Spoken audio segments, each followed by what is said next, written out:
Welcome, everyone, to a new episode of the Evolving Business Minds podcast. If you own a business and want to learn how to turn your LinkedIn into a lead magnet, then today's episode is for you. Today's guest is the author of Build a LinkedIn Profile for Business Success. He's been on LinkedIn since February 2004, and he's helped thousands of business owners and entrepreneurs grow their businesses by using the platform. I want to welcome Daniel Alfon. Andy, thank you very much for having me on the Evolving Business podcast. Absolutely. Yeah, so we were just talking off camera. We've actually been trying to figure out how to get you on the podcast since it was the Resourceful Agent radio show, a couple years ago. So I'm glad to have you on. Um, so before we get too deep into the podcast, why don't you kind of give everyone an overview of what you do and how they can connect with you if they're interested in your service?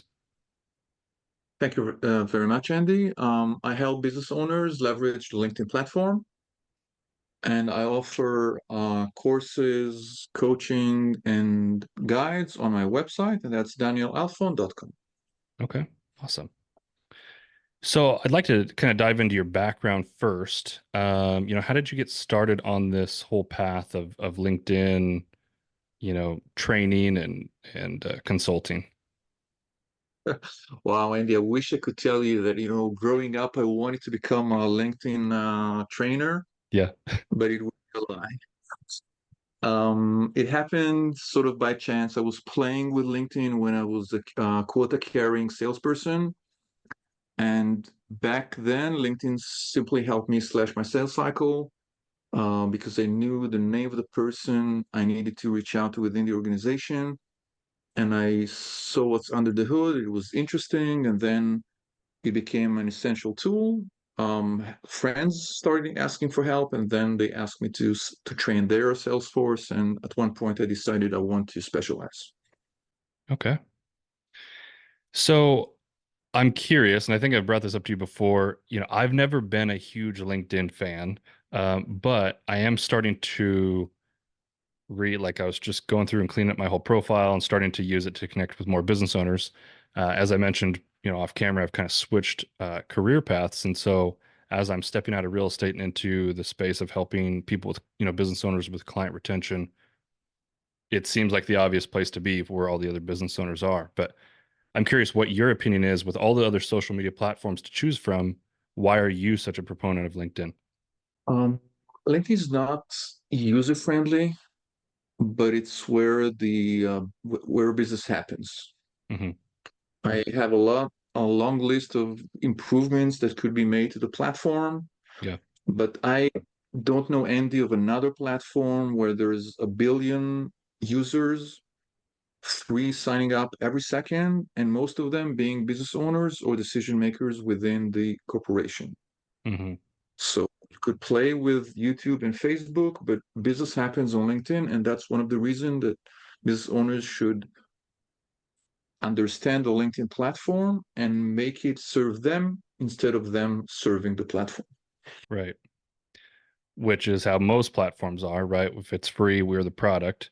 And there's still advertisements and stuff on LinkedIn, but you make a good point. Like Instagram, Facebook, and all these other platforms, you don't necessarily see CEOs on those platforms. And if they are, they may not be interacting very much. So what I've noticed is, yeah, you can reach a different or higher level CEO or individual on LinkedIn where you maybe couldn't do that on other platforms. You're absolutely right. It's a way when you Google any business owner's name, full name, you will see that their LinkedIn profile is often the very first results. Yeah. And we're speaking of people in the seven figures, TED speakers, authors, everyone. Their LinkedIn profile will top the list. So it's time to own it and not let any LinkedIn algorithm manage it for us. Right. So I don't want to get too in the weeds on this question, but I am curious, it looked like for a while LinkedIn was trying to follow the course of Instagram and do stories and stuff like that, and then they removed some of those features. Um, what are your thoughts on that? Think it's good or bad? No, I was sad to see it go. Not specifically the stories, but it was cover story, like a short video that you Hmm. could have a profile photo, and that would enable you to speak directly with your audience. And each time I get a message from LinkedIn saying our members come first, I know that the ending is going to be now we're going to discontinue this service that you liked so much. Yeah. Hmm. So you mentioned you think all business owners should be on the platform. What about creators? We're obviously going into this, well, we've kind of been in this creator era and it's only getting larger. Should content creators, podcast hosts, or just creators in general use the platform as well? And the excellent question. Let me ask you another question. Is the creator's audience on LinkedIn or not? Hmm, And some creators will say, no, I'm catering to, twins or like 12 years old. Then you don't have to own LinkedIn. sure. But if your audience is on LinkedIn, then it would be a pity not to leverage it. Okay. Hey everyone, I have a quick interruption from the show, but I'll make it brief. I've got something that I think is vital for every entrepreneur out there, and it can be a game changer for your business. Navigating the business world demands more than just passion, it requires crystal clear financial insight. That's where our company, Olive Branch Bookkeeping Inc., comes in, offering not just book cleanups for those behind on taxes, but also comprehensive monthly bookkeeping, payroll management, corporate structuring, and the key to informed decisions, detailed profit and loss reports. Imagine this, your financial records spotless and strategic, paving the way for growth without the headache of entangling years of bookkeeping yourself. With Olive Branch, you're equipped with financial clarity to steer your business forward. So if the thought of sorting out your finances feels overwhelming, let Olive Branch Bookkeeping lighten the load. They're more than just bookkeepers, they're your financial clarity partners. If you'd like to see how our team can help you and your business, I'll include a booking link and contact information in the show notes so you can schedule a free discovery call. Um, you've mentioned a lot in some of your other content that the profile headline is the single most important real estate piece on LinkedIn. Why is that? That's the only valuable piece of information that we see before even visiting your profile. So most people will say simply, I'm CEO XYZ, but looking at your own profile headline, you help us understand why we need to click and see more.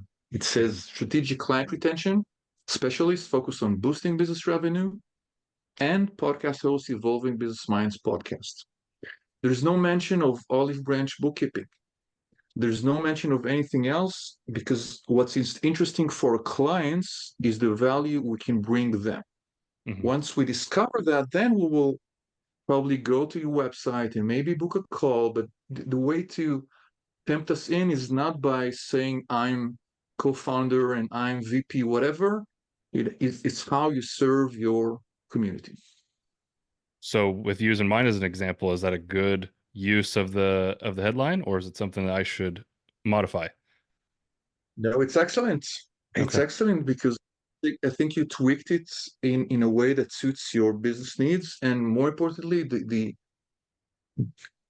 the most important, our profiles are not for us, Andy.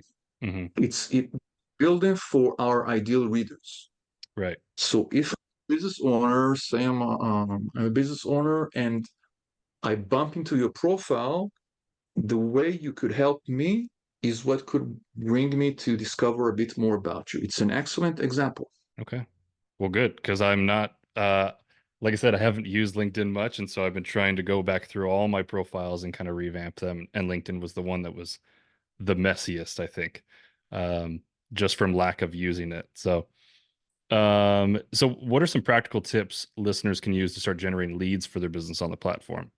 Um, Most business owners, it's great to be able to connect with other people and network, but at the end of the day, that's everybody's trying to grow their business and increase revenue. So what tips would you give them to generate leads? Cool. So maybe one quick tip would be to treat their own profile as a landing page, Mm, not as a CV. In other words, your ideal client and you are less interested in realizing whether, EXP or Keller Williams was something you did in 2021 or 2022.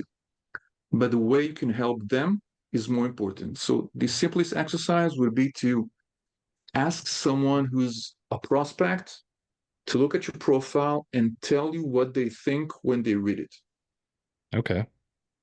And sometimes they will say something that will make you think about the words you used or the way it's crafted, and their feedback is more important than our own thoughts. Because again, our profile is not made for us. That would be tip number one. We can go into tip number two whenever you'd like. Yeah, yeah, let's dive deep into it because I think the more people understand how to use it and generate leads, the, more positive impacts they can have on their business. Cool.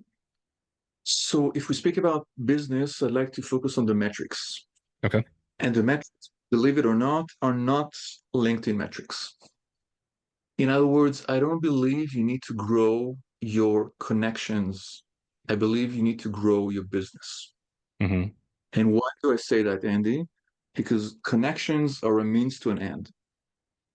There are five free ways to leverage LinkedIn platform without advertising, and you don't have to keep growing your network if you work in a service-based industry and if you want referrals, then you should have a closely knit network of people you actually know.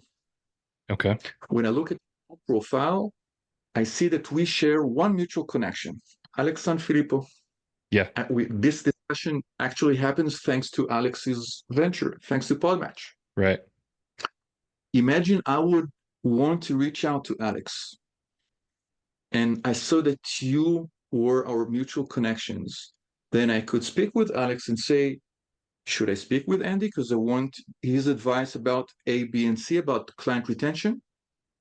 And if Alex says yes, Daniel, you need to speak with Andy, then our discussion will be a lot easier. Okay. It's not a hard sale. I would come almost pre-sold. I would be less price sensitive. I would trust you a bit more because someone I trust has says yes, you need to speak with Andy. Yeah, kind of it's like warming up leads, right? Like you get them warmed up to you. Kind of similar to making content when they watch your content over and over. Absolutely. And basically, the question is, do you want to be the most connected or the best connected? Most connected brings exposure. So if you have 40K followers, then many people will see the content you create on LinkedIn. That's fine. Hmm. But if you don't have 40K, then maybe the best strategy for you would be to stick to people you know, because the dead zone is somewhere in between. If I grow my network and now I would have 6,000 connections, but I wouldn't know most of them, then I don't get a lot of extra exposure. Hmm. And on the other hand, I polluted the quality of my network. It's interesting because I think it's difficult. It's difficult to wrap my mind around that because on most platforms, everybody is trying to grow a bigger following. So to hear that maybe, I know in some of your other stuff you had mentioned exposure is overrated on LinkedIn, which is what you're talking about. Uh, it just seems counterintuitive to what we're all used to doing on everything else. But it makes sense. But it makes I sense. appreciate I appreciate you saying that. I think LinkedIn is very counterintuitive, Hmm. and I could talk about that or link in the show notes about specific ways that are mind blowing because whenever we think the right thing to do would be X, it's often something else. And LinkedIn is counterintuitive because LinkedIn keeps pushing us to grow our network. Hmm. But as business owners, instead of saying, hey, now I have 2,000 impressions or now I have 10 likes, we'd rather say, hey, now I just landed a contract with a customer that could bring us $500,000. And uh, um, revenues without a connections may be better than connections without revenues. As Yeah. simple as that. Yeah, that makes sense. I think one of the most frustrating parts that I have faced by using the platform is the amount of spam messages we get on there. It's usually from people who've clearly not read my profile, and most of the time it feels like a spam or like a bot message that's just automated. Um, do you think people should continue to try to automate messaging on LinkedIn or just engage one-on-one with the people that they know? Short answer is I don't believe automation is good on LinkedIn, specifically not for messaging. The only automation I think that could work is content scheduling, if you like. In Right. other words, if you have many blog posts and you would like to schedule them for every other weekday, then that's fine. But messaging and everything else should not be automated because the price you would pay is much higher than the benefit you would gain. It doesn't matter that you can instantly message 10,000 people if your brand is hurt by that action. Hmm. Yeah, it's very obvious too when you get those messages. Like I said, a lot of times it's coming from someone selling a product or service that doesn't even align with what I have or what company I run. Um, and then most of the time you can just tell they just feel very pre-scripted, you know, doesn't feel like an actual connection. But I do want to say a positive thing about that is like I've seen lately as I'm getting new connections, they're sending me personal messages asking me, "Hey, how did you get into this?" or what prompted, you know. So they're actually looking at my profile and asking me something that's engaging about something that I've posted on there. It may be more and more difficult to understand and decipher whether that's AI or a real person's thoughts with time. Because right Yeah. now, I think intuitively you know, Hmm. but maybe in a couple of months, AI will become so well groomed that it will take you time to understand whether that's a real person reading your profile because they would have the right terms. Right. They would say hi, and the next stage would be to understand that hey, you were in Idaho and now you're in Arizona. So how did you? And then that means someone has actually read between the lines and has some meaningful questions for you. Yeah. What are some other tips you have for people to use the platform as a prospecting tool? Um, it's a lot of times we hear about social media, it's just posting content and engaging with others, but is that what you would tell somebody to do if they wanted to grow their business specifically by using LinkedIn? Can we simplify lives for business owners? Can we what? Can we simplify the answer for business owners? Can I answer it quickly? Oh yeah. You don't have to. In other words, Andy, if you produce high quality content, then repurposing that content for LinkedIn would be a good idea. But I don't believe you need to create content for the sake of LinkedIn. In other words, do look at your presence, do look at your website, do look at your social channels. And if you've got a great video, then yes, it could be worthwhile sharing that specifically in one or two ways on LinkedIn. But LinkedIn is probably the single platform where you could succeed without sharing. Okay. Think about it. You know, can you guess what's the number one action that LinkedIn users perform once they log in? Guess. What is the, based on LinkedIn stats, what is the most frequent action people do when they are on LinkedIn? Check their notifications. That's a good answer, but to another question. Sorry, Okay. no. Okay. Based on LinkedIn stats, it's visiting other people's profiles. Okay. Now, you mentioned Facebook and Instagram. Usually, in any other platform, what drives us is the content.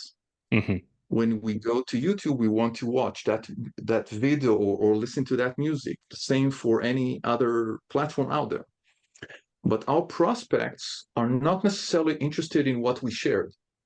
First and foremost, they're interested in seeing whether our specialty is something that could help them.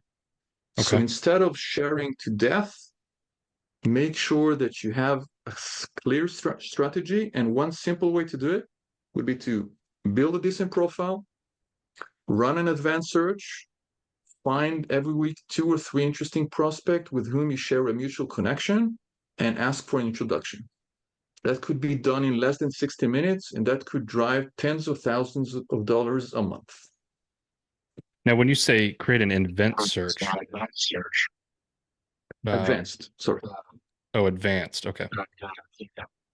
The search, there's so many depths within search that people don't are not familiar with because they start running a search and then the LinkedIn algorithm often shows us something that we're not really interested in. So let's pick an example, maybe a business owners you can think of. Let's discuss their ideal client. Maybe the ideal client would be a C-level executive in Phoenix, Arizona. Okay. So you could run a search and run, say CEO and then two other three terms, and then instead of using the autocomplete and going where LinkedIn shows us, you simply hit enter or search. And that will make you discover a whole new top navigation bar. Hmm. And then you select people. So far, we only made 2 clicks.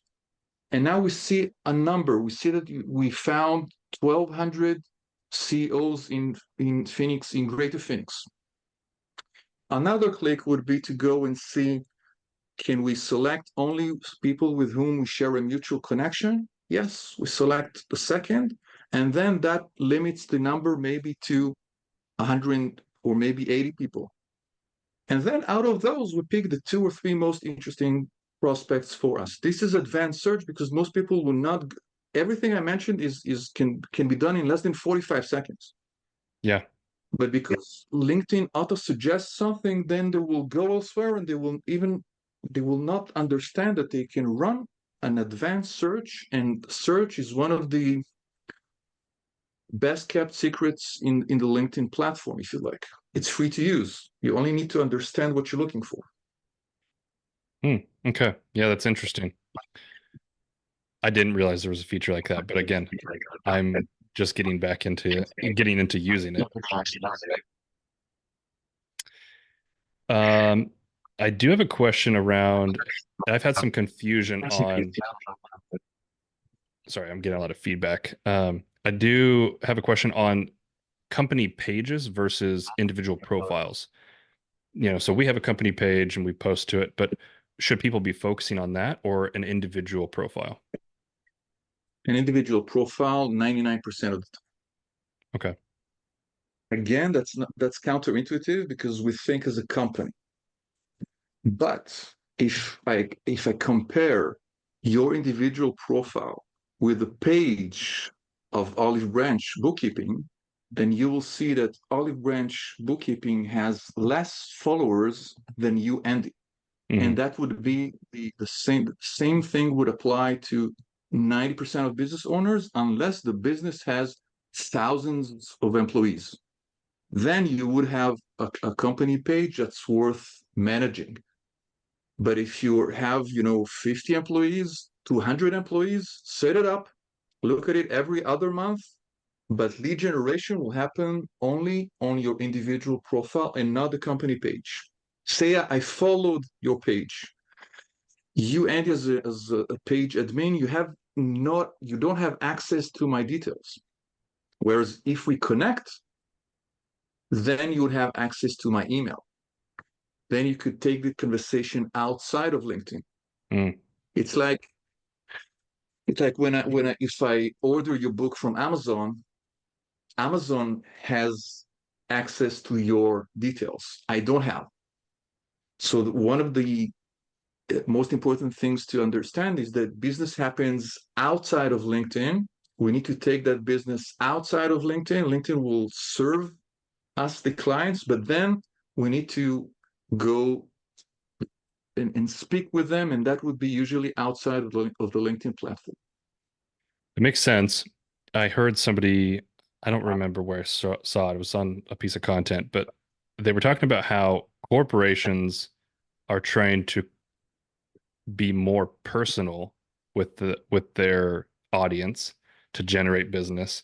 Meanwhile, smaller individual business owners are trying to look more like C-level executive or create company profiles But really what resonates with people is the personal touch. The personal connection is what leads to business. So it makes sense that we would focus on our personal profiles and make the connections one-on-one.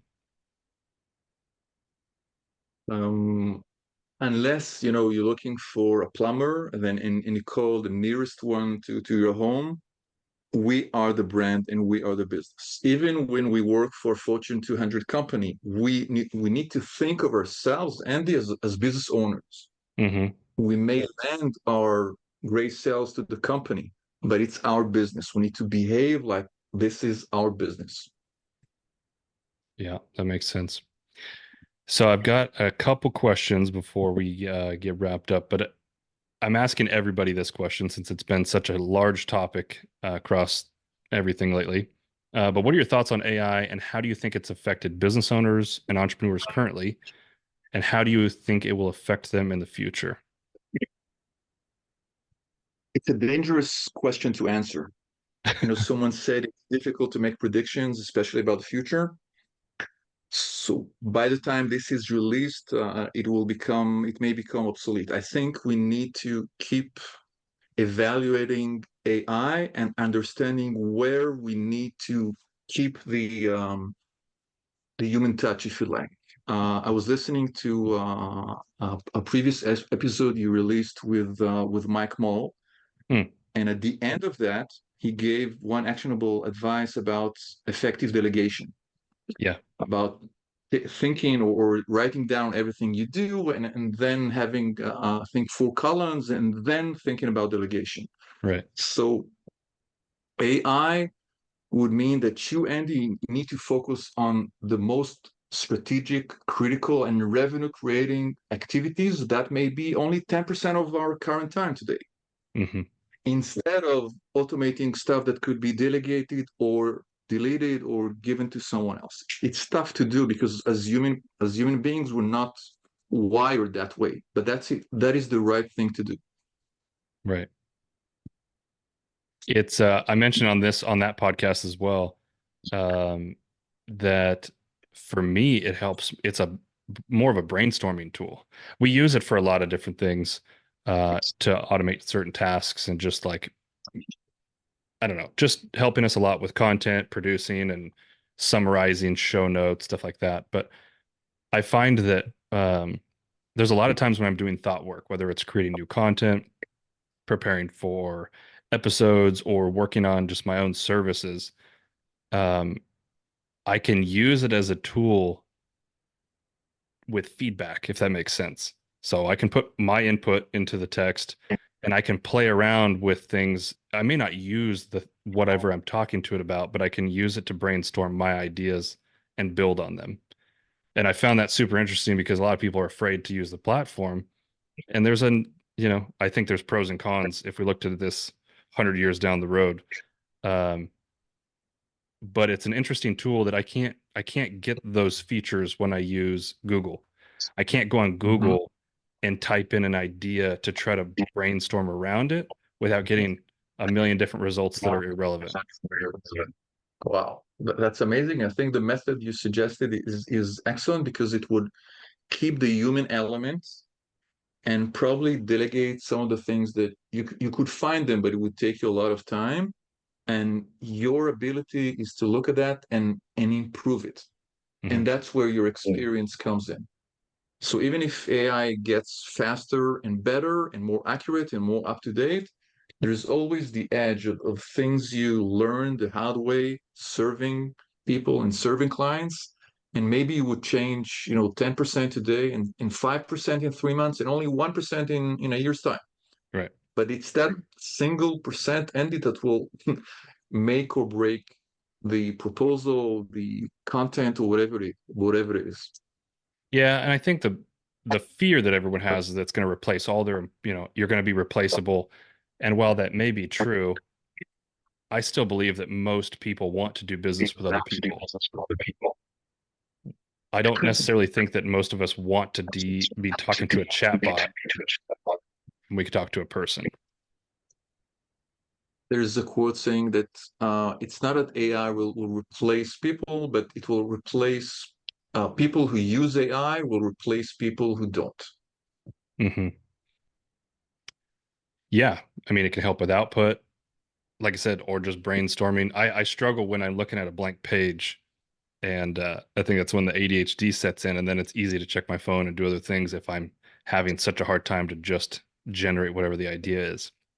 So, um, so before I get to my last question, do you have any other tips on people on how to use the platform for leads or anything that maybe we haven't covered so far? Maybe one 30-second suggestion, if I may. Absolutely. Just visit the most interesting prospects you want publicly. And that means that in some cases, they will be able to see that Andy has visited their profile. And then they would be one click away from going to your profile and hopefully visiting your website and then maybe scheduling a call, a visit, or whatever it is. Hmm. Okay. It's good advice.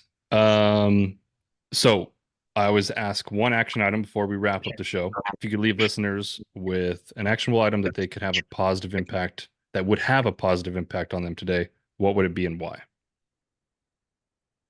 It would be focusing on one business metric that is relevant for them and asking whether LinkedIn can increase that business metric, yes or no, instead of the other way around.